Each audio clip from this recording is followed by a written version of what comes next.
Give me 1 minute, I'll show you how to properly dress to stay warm outdoors in cold weather. First, the worst way to do it. Wearing one big bulky jacket and hoping it handles everything. Once wind, humidity, rain shows up, that jacket traps moisture. And when you're damp, you're cold. The simple solution is dressing in layers: base, mid, and outer layer.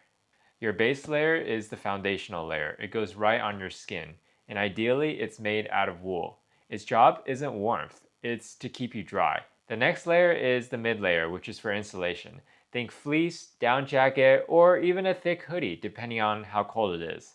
This layer's job is to trap heat and do most of the actual warming. The final outer layer is just simply a shell. It works to keep wind, rain, snow out so your other layers can work to keep the heat in. If you learned something today and found this video helpful, please subscribe. And for more 1-minute travel tips, check out this video on the screen now.